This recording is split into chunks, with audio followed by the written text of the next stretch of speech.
Lusk's. Oh, look at this.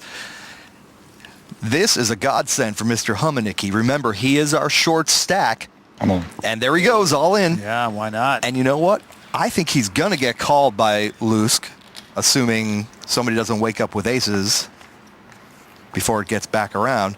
Minus needs to fold that ace-5. Lusk needs to put in only another 9,000, and there's already 25,000 in the pot, so it's an easy call. The Dutchman loves his queens. He's not going to like those ladies very much after Humanicky turns over the cowboys. No, he's not. 6, 7.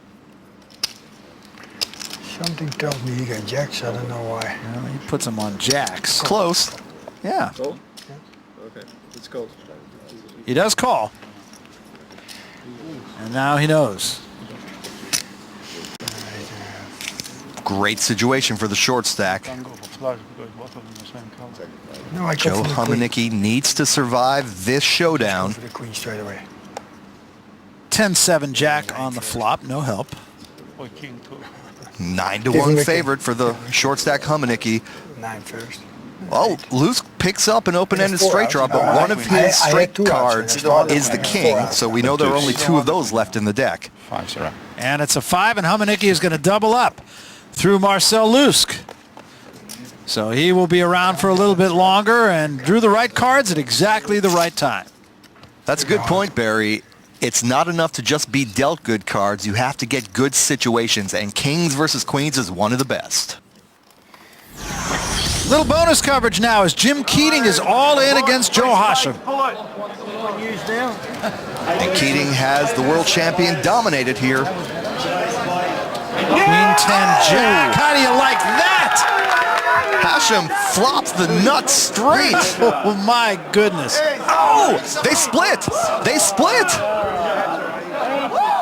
That ace saved Keating, and the pot will be split. And quite honestly, that's a little more than poetic justice. Joe Hashem, the world champion, really was drawing thin. Ace-king versus kings. He got a miracle flop, and Jim Keating got a miracle turn. The Aussie Millions has always been a very important tournament for any Australian. We always want to win it, just like wanting to win the World Series. But being the reigning world champ and coming home, it means everything to me if I could win this tournament. It would just top off my year, you know. It'd be back to back, and I've won in my hometown.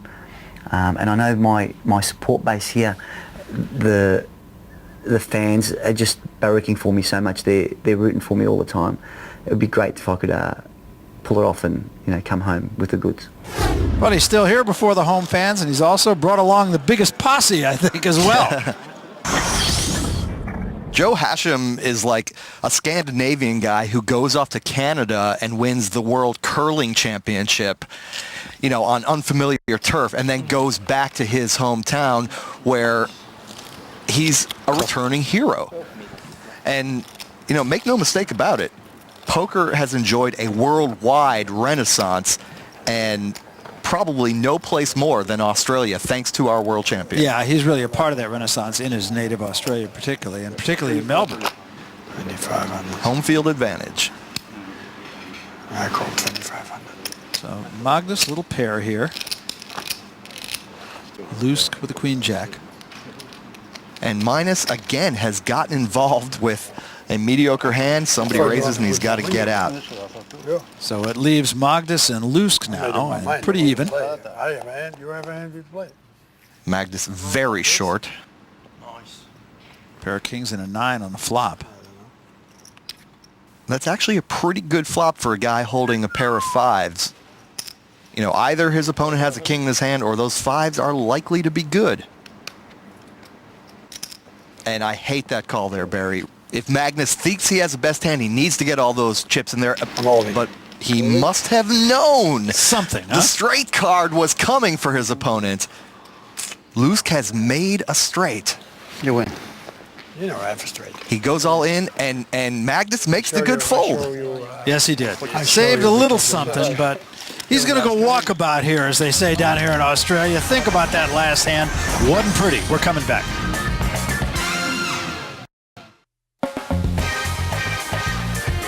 Welcome back to the PartyPoker.com Aussie Millions.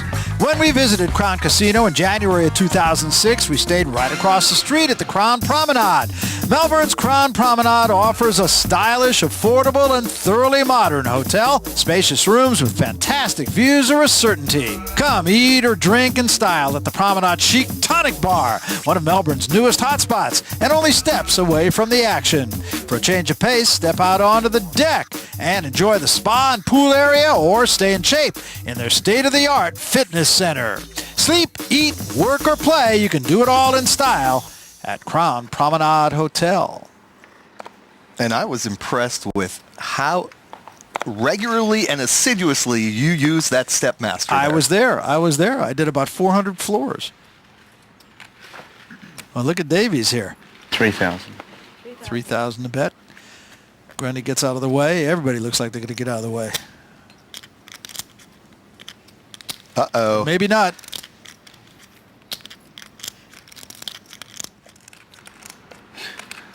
He wants to beat me every hand, this guy. I think Davies just gave away the power of his hand. I really do. But Minus wasn't paying attention. What you got left? How much you got left there, he said.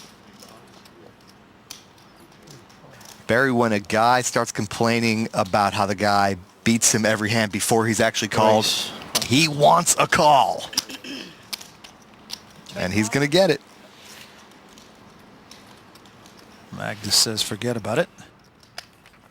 And that's all that Davies has left in front of him. A mere 12,000. Oh, Well, There may it as goes. well, huh? Minus is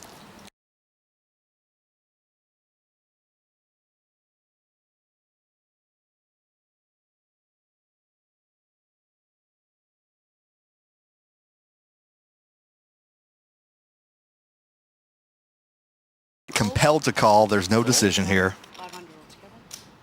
Open your cards, please, gentlemen.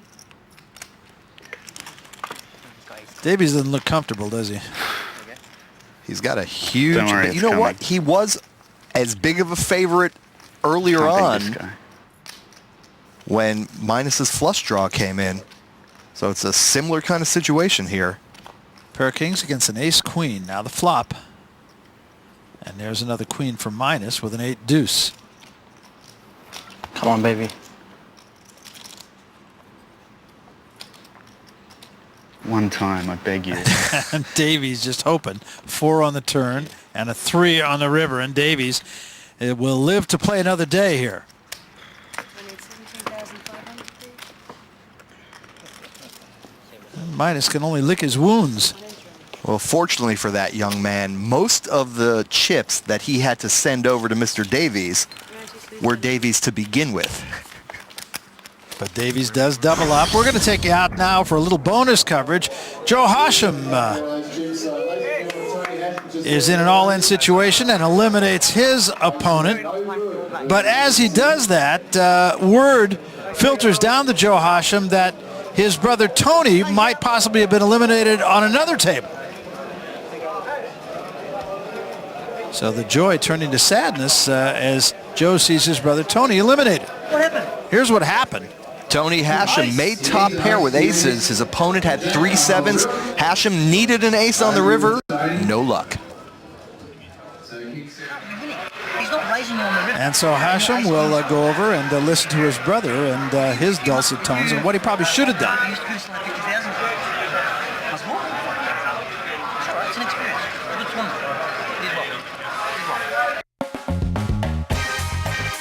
The 2006 Aussie Millions are brought to you by PartyPoker.com, the world's largest poker room. Play continuing here in Melbourne. We are at the Crown Casino. Table of 8 early in this competition. Small pair. And the stakes have gone up.